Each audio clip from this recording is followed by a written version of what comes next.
there is something to be said for convenience, and people will absolutely pay for convenience. And so something that I think we often forget about is premium pricing in the salon.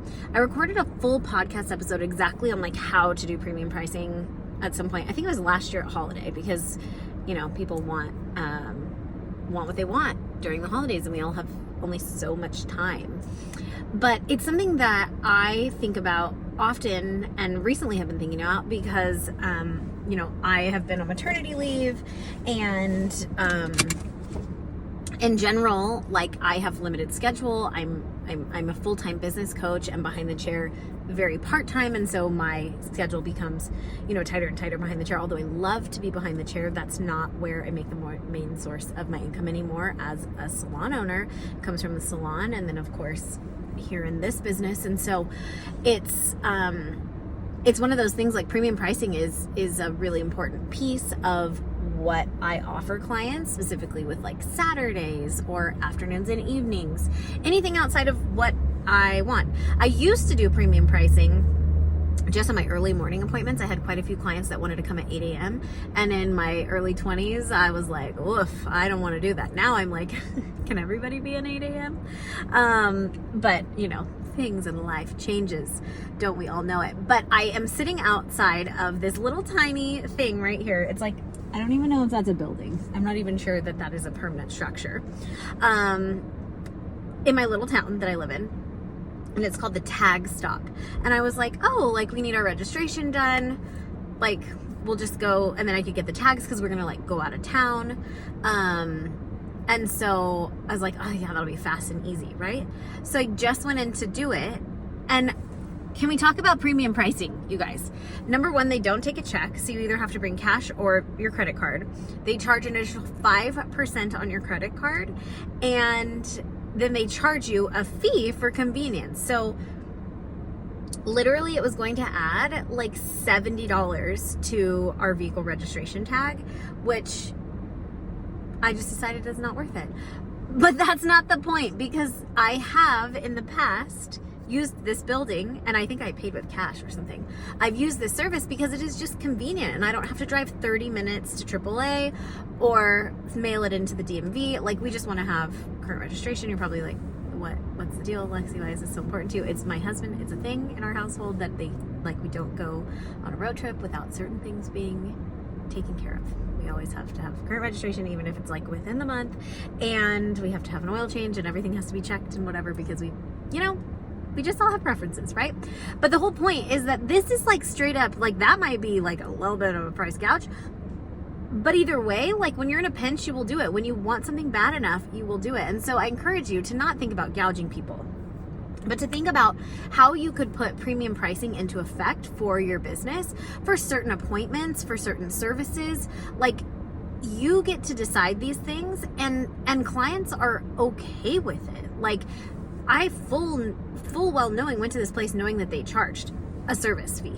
I was like so fine with that. What I'm not cool with in this particular moment was that there was an additional charge for using your credit card, and I didn't do my research. I brought a check when I thought they wouldn't take a credit card. And so like, I just wasn't prepared for that. But shame on them, because it doesn't say it on their website. It did check. So I actually brought a check, which, like, who has one of those? And my grief is with the additional charge to use the credit card, and like, who has, like $400 or $500 in cash, like, just on a random day. I don't have that in my purse at the moment. I could go to the bank, but now I'm like, I'm just not going to do it, right? But it comes down to communication, because if they would have just said that, I could have went to the bank first, and now I'm just like, yeah, no, I'm not doing that. Like, I'm just one of those people. But clients will absolutely do it if we're communicating and telling them ahead of time. You can't wait till they show up, because otherwise you have this tag stop shop thing going on, and the way that I feel, and that's not what we want, right? We want to be communicated and know what that is, right? And I did look on their website, and it was, a $44 service or whatever, and I was like, that's okay. Like, and if you're judging me, sorry. I have 2 small kids, and convenience is key. But then I'm like, no, that's over the top. Now, did I waste 5 minutes of my life? Yes. Is it okay because I'm just right here in town on the way to pick up my daughter from preschool? Totally fine. And I get to record. Now I have extra time to talk to you. Look at that. And it's prompted me to record this video.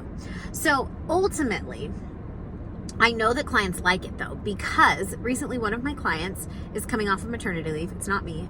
It's one of my clients who's on the East Coast, and she posted her availability, did not offer premium pricing when she sent out the message that clients could book, whatever. And there's like no more appointments. And a couple of clients reached out and said, is there any way that we could pay a little bit more and have more Saturday appointments?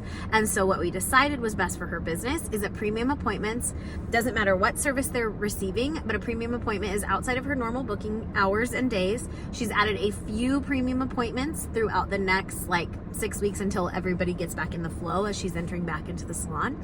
And we went up 20 or to 25% depending on the day and the times. So like across the board, it's 20 to 25% depending on times of day and her preference of if she really wants to do it. Now you might say like, that's crazy. Well, not really. If you think about it, you can park for free at most restaurants, the airport, the mall, hotels, maybe not for free at hotels, and maybe not free everywhere, or you could valet. And people choose to valet all day long. People choose to pay for the experience that they want to have. And some people are willing to do it and some people are not. Some people will wait 6 weeks until you are available, or they'll say 20%, okay, and just book it and see you next week.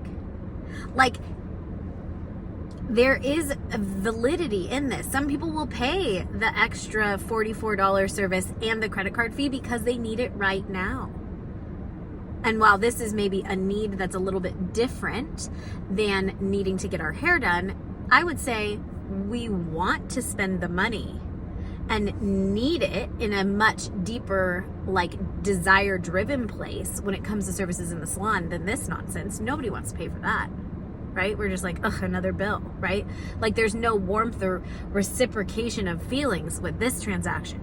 And people do it all day long. So imagine when your heart is in it and you love how your hair looks and you love how you feel when you leave the salon and you love, love, love everything about it, you're down to pay for premium pricing.